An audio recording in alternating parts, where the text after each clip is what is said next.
ഈയിടെ കഴിച്ച ഇതൊക്കെ കൂടി ആയിട്ട് പോണ്. അതന്നെ എനിക്ക് ചോദിക്കാനുള്ളത്, ഇതൊക്കെ കൂടി എന്തിനു വാങ്ങിക്കൊണ്ടുവന്നപ്പാ? അതിനല്ല ഈ എന്നും പറയില്ല ഞാൻ ഇറങ്ങുന്ന നേരം ചായക്കടി അല്ലേ കൊണ്ടുവന്നത്. ചായക്കടി നിറയുന്ന നേരം എന്നും ഈ പാക്കറ്റിനല്ലേ കൊണ്ടുതരല്? എത്ര ദിവസം നിങ്ങളോട് കുനാഫ ഹൽവ കൊണ്ടുതരാൻ പറയണേ? ഇനി അടുത്ത പ്രാവശ്യം ഞാൻ കോഴിക്കോട് പോകണ അലുവ ബസാർ നല്ല അലുവ എനിക്ക് വാങ്ങി കൊടുത്തിട്ടുണ്ട് പോരെ.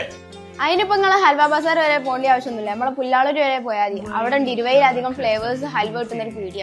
പുല്ലാളൂർ അങ്ങനെ ഒരു പീടിയ ഉണ്ടോ? ഒന്ന് പോയി നോക്കണല്ലോ. അപ്പൊ ഈ കുനാഫന്റെ അലുവയും കുനാഫന്റെ ലഡു എന്ന് കഴിക്കാൻ വേണ്ടി കോഴിക്കോട് വരെ പോകട്ടെ, നമ്മളെ പുല്ലാളൂരേക്ക് വന്നാൽ മതി. കുനാഫയിൽ തന്നെ 3 ഐറ്റം ഹലുവ വരുന്നത്, ഇതാ മിൽക്ക് കുനാഫന്റെ 2 ഐറ്റം വരുന്നുണ്ട് കേട്ടോ. ഇനി മൈദ പറ്റൂല, നല്ല ഗോതമ്പിന്റെ വരുന്നുണ്ട്, അതേപോലെ ഇളനീരിന്റെ വരുന്നുണ്ടോ. അത് മാത്രമല്ല 20-ലധികം അടിപൊളി വെറൈറ്റി ഹലുവകളുണ്ട് കേട്ടോ MRCയിൽ. വടകര ഭാഗങ്ങളിലൊക്കെ 300-ലധികം ബേക്കറിയിൽ ഹലുവയും ബേക്കറി ഐറ്റംസ് ഒക്കെ സപ്ലൈ ചെയ്യുന്ന CMB ഫുഡ്സിന്റെ ബ്രാഞ്ചാണ് കേട്ടോ MRC. നിങ്ങളൊരു ബേക്കറി നടത്തുന്ന ആളാണെങ്കിൽ നിങ്ങൾക്ക് പറ്റിയൊരു സ്പോട്ടാണ് അത്. നിങ്ങൾക്ക് ഹോൾസെയിൽ ആയിട്ടും റീറ്റെയിൽ ആയിട്ടും എല്ലാ ഐറ്റംസും, laddu items, cake items, biscuit items, mixer, അലുവകൾ, എന്താണോ ബേക്കറിക്ക് വേണ്ട എല്ലാ സാധനങ്ങളും ഹോൾസെയിൽ ആയിട്ട് നിങ്ങൾക്ക് എത്തിച്ചു കേട്ടോ. കേക്ക് ഐറ്റംസ് ആയാലും ലഡു ഐറ്റംസ് ആയാലും ഒരുപാട് വെറൈറ്റി ഐറ്റംസുകളുണ്ട്. അതാ കുനാഫന്റെ ലഡു ഒക്കെ നിങ്ങൾ എഴുതുന്ന കഴിച്ചിരിക്കുന്നു. വടകര ഭാഗത്ത് കാജ എന്ന് പറയുന്നത് നമ്മുടെ നാട്ടിലെ മടക്കുണ്ട്. ആ മടക്കിന്റെ 5 സൈസ് ഇവിടെ തന്നെ ഉണ്ട്. ഒരുപാട് സൈസിൽ വരുന്നുണ്ട് ആ സാധനം.